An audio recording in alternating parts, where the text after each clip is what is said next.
La entrevista Prime. ¿Qué tal? ¿Cómo están? Muchísimas gracias por acompañarnos en una nueva edición de la entrevista Prime este día miércoles.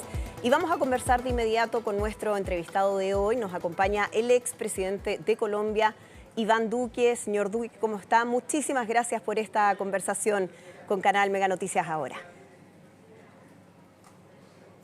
Andrea, un saludo muy especial para ti, para toda la audiencia de Mega y un saludo lleno de afecto para todo el pueblo chileno. Sabemos que está en Chile, señor Duque, porque este jueves es uno de los invitados de la ENADE, del Encuentro Nacional de la Empresa, que tiene en esta oportunidad por nombre Prosperidad y Seguridad, un tema del que se está hablando mucho en nuestro país en el último tiempo. Como expresidente de Colombia, ¿cuál es su principal advertencia de lo que ha estado pasando en esta materia en Chile en los últimos meses o años incluso? Bueno, yo creo, Andrea, que lo primero que hay que reconocer es que la seguridad debe ser un tema de unidad nacional. Tiene que haber la clara identidad en que la seguridad es un bien público y es un valor democrático. Y lo digo porque hoy estamos viendo en varios países del continente, y por supuesto Chile no es la excepción, cómo está llegando con crudeza el crimen transnacional, que tiene armamento sofisticado, que tiene redes de informantes, que tiene capacidad de intimidación y que tiene además la capacidad de mover recursos de manera subrepticia en grandes volúmenes.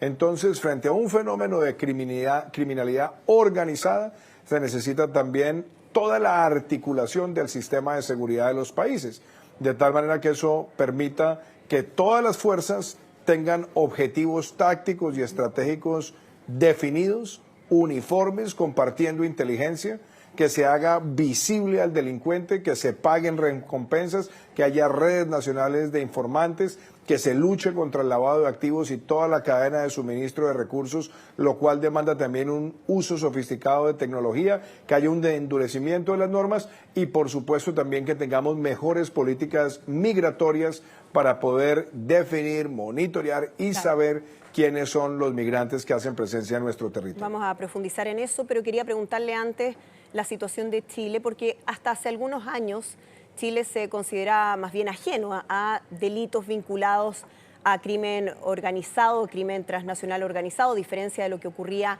en otros países de la región. ¿Qué es lo que cambió? ¿Qué es lo que pasó? ¿Hubo errores de parte de lo que se hizo en Chile? Bueno, yo creo que a Chile hay que verlo desde dos puntos de vista. Yo creo que, por un lado, hay que reconocer que Chile sigue siendo uno de los países de todo el hemisferio con una de las tasas más bajas de homicidio. Eso es una realidad que hay que reconocer.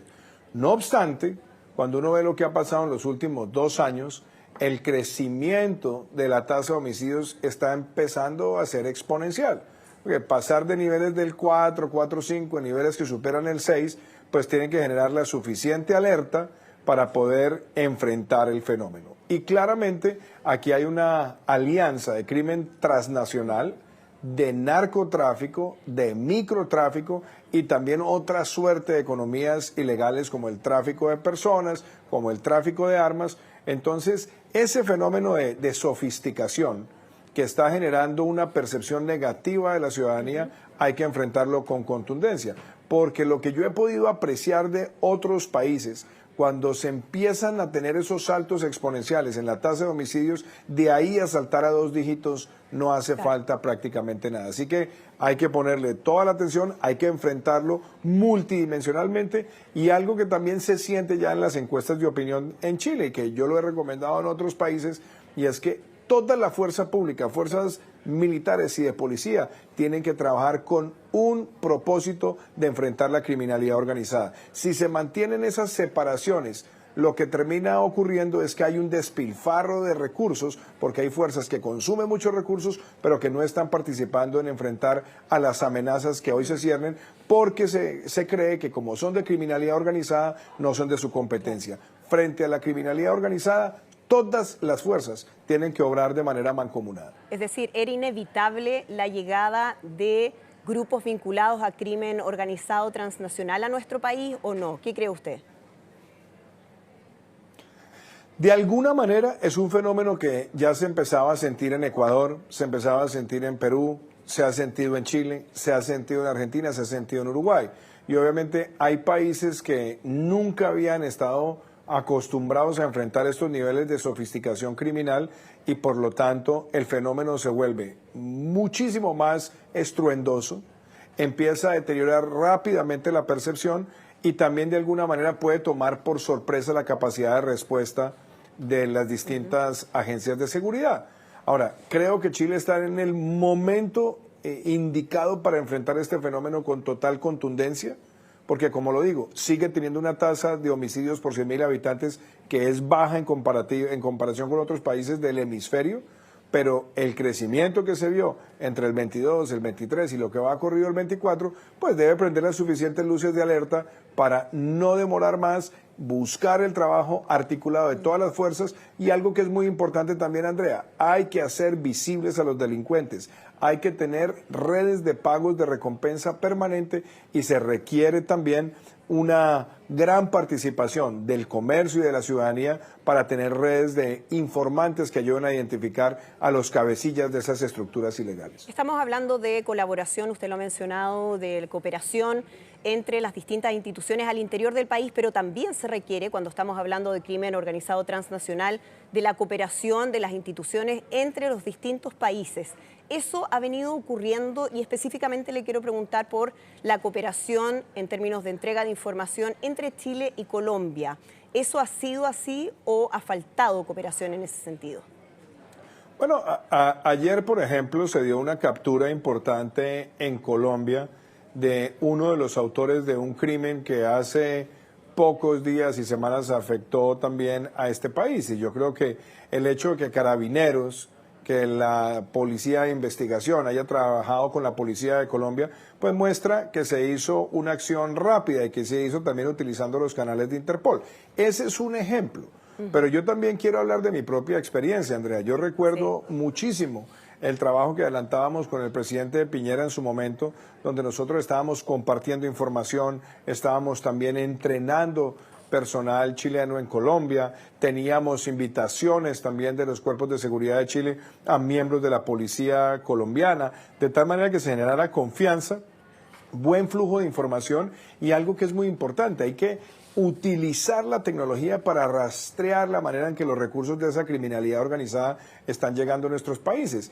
Llegan de maneras que nunca antes lo habíamos visto. Hoy se está utilizando también mecanismos de criptomonedas, de sistemas de giros, también aplicaciones especiales. Entonces, hoy hay que unir también la capacidad tecnológica, unir también todas las agencias de ciberseguridad, todas las agencias de información y análisis de carácter financiero y también las autoridades tributarias, porque en muchos lugares se valen de negocios fachada para poder lavar los recursos y poderlos desplegar en las economías. Entonces, creo que esa articulación es necesaria, pero también se requiere, así como ha ocurrido en otras campañas contra el narcotráfico, como la campaña naval Orión, donde más de 20 países trabajamos en todo el Caribe enfrentando el narcotráfico, se requiere también una campaña semejante en materia de ciberseguridad, cibertecnología para detectar esos flujos de recursos. Hay hoy mecanismos también de blockchain, hay mecanismos de trazabilidad de giros de criptomonedas, hay la capacidad de utilizar inteligencia técnica y humana donde se detectan movimientos que no son comunes. Y yo creo que también invitar a que los Estados Unidos entienda este fenómeno de crecimiento del crimen transnacional, pues requiere también que sus capacidades estén al servicio de varios países y creo que es algo que hoy se requiere particularmente en el cono sur, porque como lo digo, países como Chile, Argentina y Uruguay no habían estado acostumbrados a estos fenómenos y los fenómenos están creciendo en presencia de esa criminalidad. Señor Duque, ¿es cierto que bajo su administración hubo advertencias de organismos colombianos respecto al posible ingreso de bandas vinculadas al crimen organizado desde su país a Chile? Tenemos información de que eso habría sido así. Me gustaría saber si es que es real y qué ocurrió con esas advertencias también. Bueno, nosotros siempre tuvimos la capacidad de advertir y siempre tuvimos una respuesta bastante rápida a las autoridades chilenas. Yo recuerdo que uno de las bandas más peligrosas del Pacífico colombiano, o dos de ellas, que eran los chotas y los espartanos, que actuaban en el puerto de Buenaventura, empezaban a ver con interés a Chile y que empezaban a tratar de utilizar canales de microtráfico para, de alguna manera, capturar ese mercado ilegal. Y esa información se compartió y, de hecho, se han hecho operaciones en los últimos años contra los espartanos, contra los chotas, pero estos son fenómenos que van mucho más allá de estas dos organizaciones. Hoy, por ejemplo, tenemos un fenómeno en el continente muy peligroso, que es el Tren de Aragua, una organización transnacional que tenía vínculos incestuosos con el cartel de los soles en Venezuela y que, como ya lo ha venido también esclareciendo la propia Fiscalía chilena, pues vemos también esas estructuras participando ya en crímenes que parece que tienen sus orígenes en Caracas. Entonces, creo que son temas de enorme atención y creo que tiene que haber un sentimiento al unísono en el continente, y es declarar al Tren de Aragua como una amenaza transnacional y buscar también que tanto la Unión Europea como los Estados Unidos también los incluya en la lista de organizaciones criminales de alta peligrosidad. ¿Le parece que esa es la principal amenaza para la región hoy en día? Porque estamos hablando de crimen organizado transnacional que va mucho más allá de tráfico de drogas. Sabemos que va más allá del narcotráfico. Tiene un amplio abanico de otros delitos asociados, delitos muy violentos que antes justamente en Chile no habíamos visto: extorsiones, secuestros, homicidios con particularidades bien llamativas. ¿Le parece a usted que es la principal amenaza? Usted dice algunas de. ¿Cuáles más serían esas principales amenazas? No, ella es una de ellas, pero es que tenemos que reconocer una cosa, Andrea: la criminalidad organizada no segmenta sus negocios. Ellos buscan tener tentáculos en distintas actividades ilegales. Por eso, cuando se habla del cartel de Sinaloa, de los carteles como el de La Familia, son carteles que se articulan con redes de microtráfico. En el caso de Colombia, trabajan con las disidencias de las FARC, trabajan con el Clan del Golfo, han trabajado con Pelusos, Caparros, Puntilleros y otras organizaciones.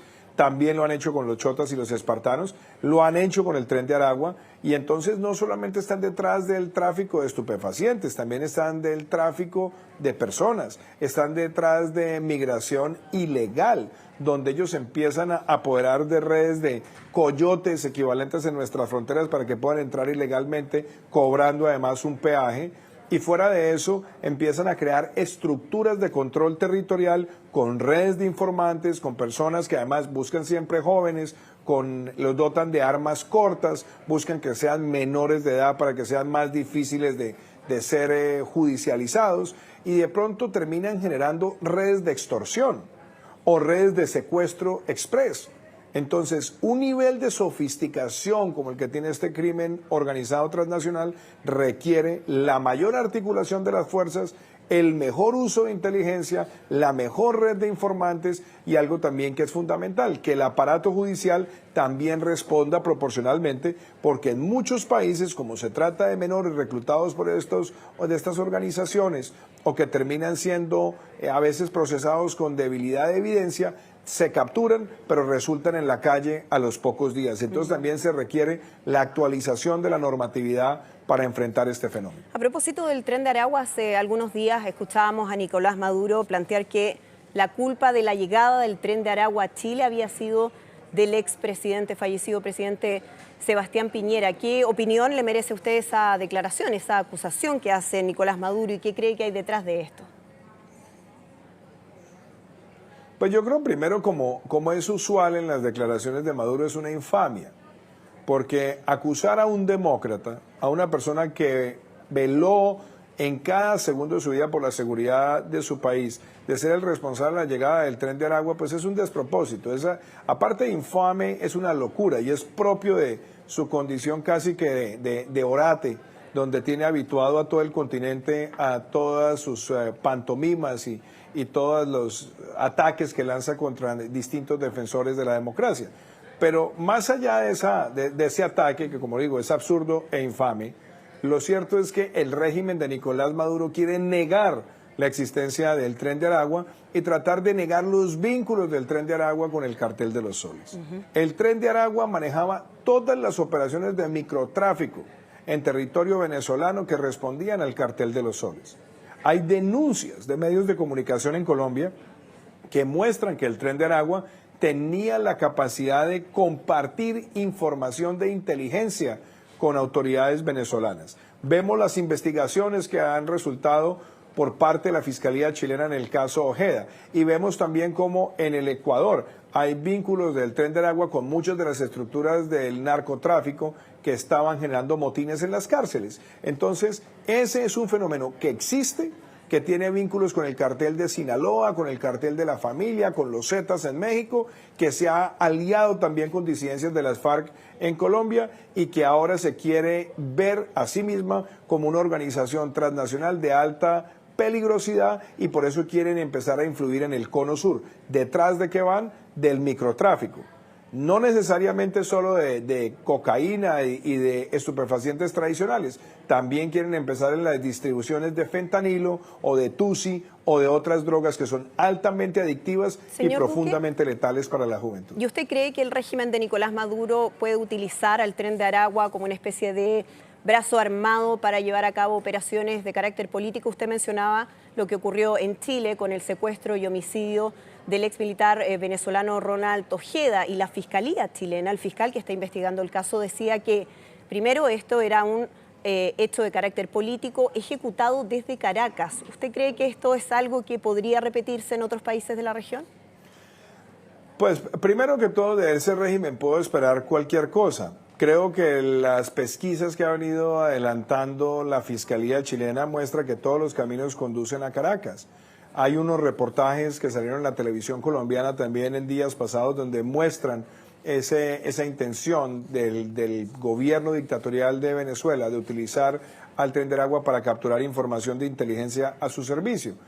Pero fuera de eso, y le quiero dar un caso que de alguna manera me toca a mí en lo personal, el régimen de Nicolás Maduro pagó para que me hicieran un atentado siendo presidente de la República, y fue el atentado que hicieron contra mi persona en el helicóptero presidencial en la ciudad de Cúcuta a mitad del año 2021. Resulta que quien ejecutó ese atentado hoy ha sido designado como gestor de paz en Colombia, dio una entrevista en días pasados. En esa entrevista dice que no se arrepiente de haber atentado contra mi persona en calidad de presidente de la República, y además deja en evidencia la connivencia del régimen venezolano, toda vez que también reconoce que operaban en las zonas de frontera. Entonces, si esto lo han hecho con grupos armados ilegales dedicados al narcotráfico como las disidencias de las FARC, no tengo la menor duda de que el Tren de Aragua está siendo utilizado también para hacerles mandaditos a muchos de los criminales que están detrás de la dictadura venezolana. Y en ese sentido, ¿tiene alguna esperanza de que el régimen venezolano pueda colaborar en la investigación, como se ha comprometido, para esclarecer el crimen de Ronald Ojeda o quienes estuvieron siendo partícipes de esta acción y que podrían estar en ese país? No tengo la más mínima esperanza. Ellos dicen muchas cosas de dientes para afuera, pero fíjense la manera en la que se arropan con la misma cobija con personas como Alex Saab, o como lo han hecho con Tarek El Aissami, como lo han hecho con otros. Cuando hay peleas sobre el reparto de dineros y los feudos de poder dentro de las estructuras del gobierno dictatorial de Venezuela, ahí es cuando salen a anunciar verdaderas acciones, y lo digo entre comillas, contra quienes no les gusta. Pero seamos absolutamente claros, ellos van a tratar de irse por la tangente, y el primer gran agravio que han cometido contra las autoridades chilenas fue negar públicamente la existencia del Tren de Aragua. Todos los cuerpos de seguridad de América Latina y también de los Estados Unidos saben de la existencia del Tren de Aragua. De hecho, ya hay información de presencia de miembros del Tren de Aragua en los Estados Unidos. Entonces, pretender negar su existencia es empezar a interferir en la función judicial, que debe ser llegar a la verdad. Y me parece además muy interesante, con gran velocidad y con gran precisión, la Fiscalía chilena ha venido esclareciendo ese crimen de Ronald Ojeda, y, como lo dije anteriormente, todos los caminos apuntan a Caracas. ¿Cómo ve, señor Duque, la relación actual entre el gobierno de Venezuela y el de Colombia, del presidente Gustavo Petro? Hace algunos días Nicolás Maduro también lo responsabilizaba a usted directamente, diciendo que desde que el presidente Petro llegó se ha ido mejorando ostensiblemente la cooperación entre los ejércitos y las policías. Le estuve explicando, dice, a Petro, cómo fue Iván Duque quien se llevó la delincuencia venezolana a Colombia y les dio estatus de protegidos políticos porque supuestamente eran perseguidos políticos. Y cómo articuló, dice, no solo con el Tren de Aragua, con otras mafias que se fueron de Venezuela completamente a Colombia. ¿Qué le parecen esas declaraciones y cómo ve usted la actual relación entre ambos gobiernos? Bueno, en el delirio permanente en el que vive Nicolás Maduro uno puede decir varias cosas. Primero, él acusó a Álvaro Uribe que lo quería matar, después acusó a Juan Manuel Santos, después me acusó a mí. Él va rotando de enemigos para tratar de tener un discurso nacionalista en su país. Lo cierto es que en Colombia nosotros albergamos con política migratoria rigurosa a más de 2 millones de migrantes que fueron beneficiarios de un estatuto de protección temporal por 10 años, donde incluimos la tarjeta del estatuto que tiene reconocimiento biométrico, que tiene reconocimiento dactiloscópico y que permite también la ubicación en tiempo real de los migrantes para protegerlos y para garantizar la consistencia de la política migratoria. Entonces, si hay un gobierno que fue amable, generoso con las víctimas de Nicolás Maduro, fue Colombia. Pero nosotros fuimos también contundentes contra el crimen organizado. ¿Dónde estaban albergados los terroristas de las disidencias de las FARC? En Venezuela. Allá estaban esos criminales. ¿Dónde estaba Iván Márquez? ¿Dónde estaba Jesús Santrich? ¿Dónde estaba Romaña? ¿Dónde estaba Gentil Duarte? ¿Dónde estaban todos esos criminales? En territorio venezolano. Nosotros lo denunciamos en un dossier ante la Organización de Naciones Unidas en el año 2019. Y fuera de eso, nosotros también denunciamos a Nicolás Maduro ante la Corte Penal Internacional. Yo hice esa denuncia siendo senador de la República en Colombia, con más de 70 firmas de senadores colombianos, y me apoyó en Chile Felipe Cast, que en su momento consiguió más de 60 firmas de parlamentarios chilenos, y llevamos esa denuncia ante la Corte Penal Internacional. Así que nosotros hemos sido consistentes denunciando a Maduro, enfrentando la criminalidad y mostrando los lazos incestuosos de esa dictadura con los carteles de la droga de carácter internacional. Y recuerde una cosa, Andrea, el Nicolás Maduro y su equipo más cercano está siendo investigado por narcotráfico en los Estados Unidos. Déjeme preguntarle por algo que usted mencionaba, cómo el gobierno colombiano le abrió las puertas a las víctimas del régimen de Maduro, recibiendo un número importante de migrantes venezolanos. Y quiero preguntarle por la situación que se ha vivido en Chile, porque también Chile ha recibido un número bien relevante de venezolanos en el último tiempo. Hay cifras del embajador de Chile en Venezuela. Los últimos datos que él entregaba es que habrían cerca de 800.000 venezolanos en nuestro país, lo que en términos proporcionales a la cantidad de población lo hace quizás el país con mayor impacto en términos de la presión migratoria. Y en esa discusión que se ha generado, muchos miran el momento Cúcuta, donde fue protagonista usted y fue protagonista el expresidente Sebastián Piñera. Esas palabras del presidente Piñera fueron interpretadas como abrir las puertas a la migración venezolana y que eso habría sido el origen, creen algunos, de la situación en la que nos encontramos hoy. ¿Fue un error desde lo político haber llevado a cabo esa acción? A ver, yo creo que hay que separar las dos cosas, Andrea. Por un lado, lo que fue en su momento la reunión en Cúcuta y la promoción de la entrega de ayuda humanitaria, eso nunca será un error, porque ese día se logró la derrota moral ante los ojos del mundo del régimen de Maduro, que impidió la llegada de ayuda humanitaria para los ciudadanos que estaban padeciendo todo tipo de desolación social. Aparte de eso, si usted lo mira en el contexto de lo que fue, no solamente la presencia de Sebastián Piñera, allá estaba el secretario de la Organización de Estados Americanos, allá estaba Elliot Abrams, allá estaba también el entonces presidente del Paraguay, Mario Abdo, y por supuesto estaba yo al frente de mi país.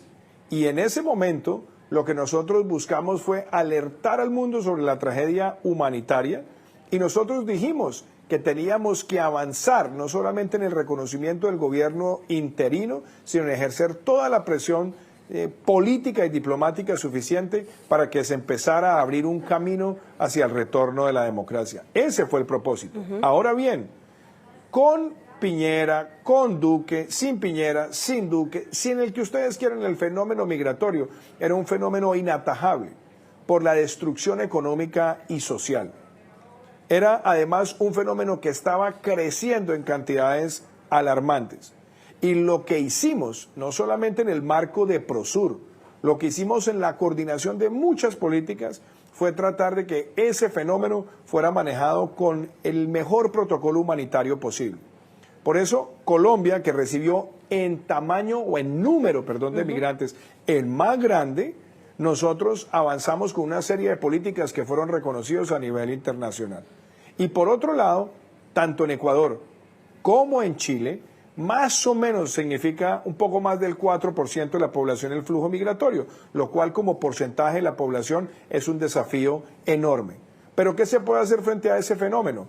Hay que buscar identificar al migrante, hay que buscar incluir al migrante a la política social, a que puedan buscar empleo, a que puedan tener normas transparentes de acción y a que también puedan ser sancionados quienes entran a la criminalidad.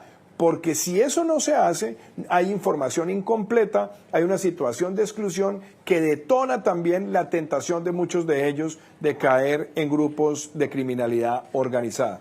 Ese fenómeno se ha visto en distintos lugares y hoy requiere que tengamos también dentro de la agenda de seguridad una agenda de seguridad que contemple la política migratoria. Y permítame, Andrea, darle un ejemplo. Lo vivimos muchas veces en Colombia. Cuando de pronto un migrante cometía un delito, lo capturaba la policía, le preguntaban su nombre, Juan Pérez, lo llevaban a donde el juez le pregunta su nombre, ¿sí? Juan González. No había un mecanismo para identificar y se caía una muy buena parte de la articulación de la policía con el Poder Judicial para poder sancionar. Una política migratoria de identificación con mecanismos de trazabilidad es la que permite saber dónde están y cuáles son los que se están saliendo de la legalidad. Ahora, así que eso hace parte integral de una política hoy para luchar contra este fenómeno. Entendiendo la complejidad de ese desafío, ¿usted considera que hay que mantener abiertas las puertas a la migración de ciudadanos venezolanos en Colombia y en Chile? Se lo pregunto porque acá hay personas que han planteado, representantes políticos, perdón, señor Duque, que han planteado incluso suspender la entrada de ciudadanos venezolanos a Chile por un periodo. A ver, el tema no son solamente ciudadanos venezolanos, Andrea. Es que el fenómeno que estamos viendo hoy en la región es muy complejo. Usted se podrá dar cuenta que hemos tenido también flujos inesperados de migrantes africanos que llegan a distintos lugares de América Latina. Algunos han llegado por Chile, otros han llegado por Colombia y buscan después un camino para ir migrando hacia la frontera sur de los Estados Unidos. Hemos visto el fenómeno también de Haití. Hemos visto también fenómenos en otros países, en el caso de Nicaragua. Cuando hay desestabilidad o inestabilidad política, económica y social, ahí hay un caldo de cultivo para la migración masiva. Yo creo que nosotros en América Latina hemos contenido en una muy buena parte el flujo de migración de hermanos y hermanas venezolanos porque hemos podido buscar oportunidades. Pero usted anota algo que es crítico.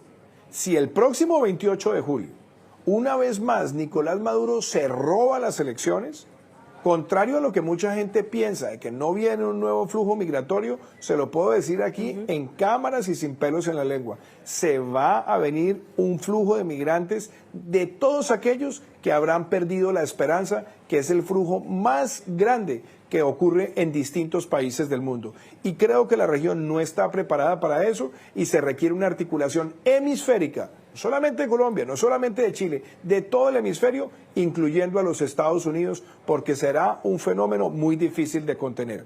Esta es una realidad. Y déjeme decirle otra cosa. Viene además una nueva oleada migratoria en el mundo, que son los migrantes de la crisis climática. Sí. Esa va a ser el principal detonante de migrantes en los próximos 10 años. ¿Duque?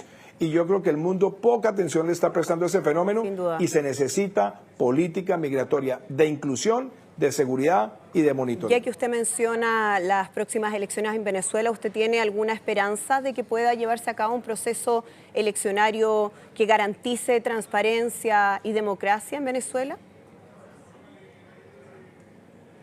Yo no tengo esa garantía. Yo veo que hay una resistencia democrática que está luchando con lo que puede contra la dictadura, donde le cercenaron a María Corina Machado la posibilidad de ser candidata presidencial, se lo cercenaron a Corina Lloris.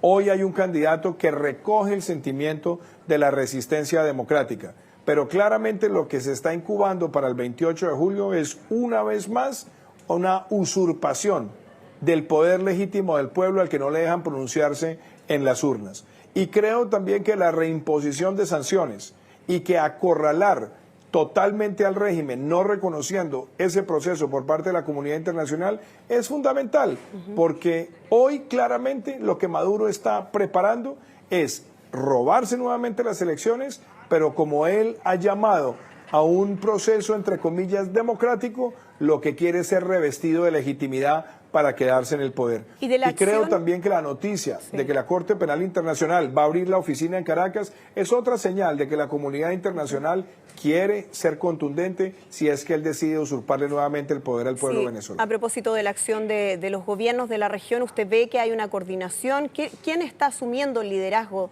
de eso en estos momentos a nivel regional? ¿El liderazgo de qué, Andrea? De la coordinación de la región frente a la situación de Venezuela, por ejemplo. Bueno, yo creo que desafortunadamente hoy no se ve un liderazgo en la región. Yo creo que Estados Unidos hizo una apuesta grande en Barbados, donde tuvo unos actos de nobleza y generosidad con los narcosobrinos, con Alex Saab, también relajando algunas de las sanciones con la esperanza de que se restablecieran los canales democráticos, pero eso no ha ocurrido.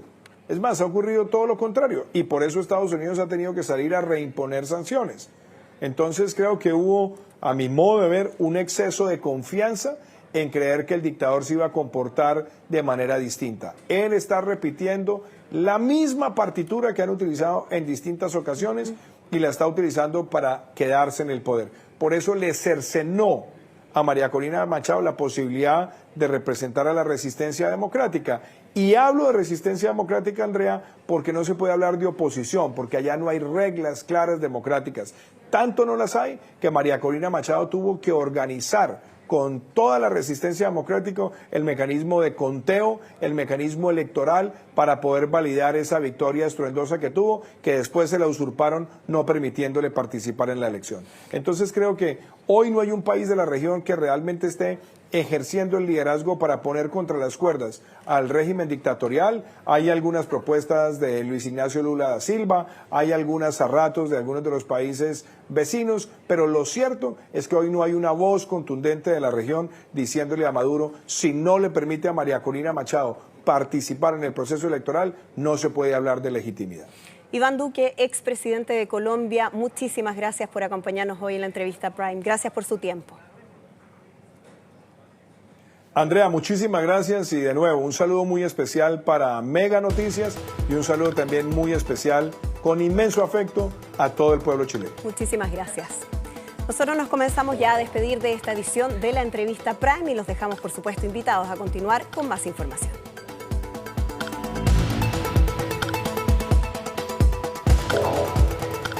La entrevista Prime.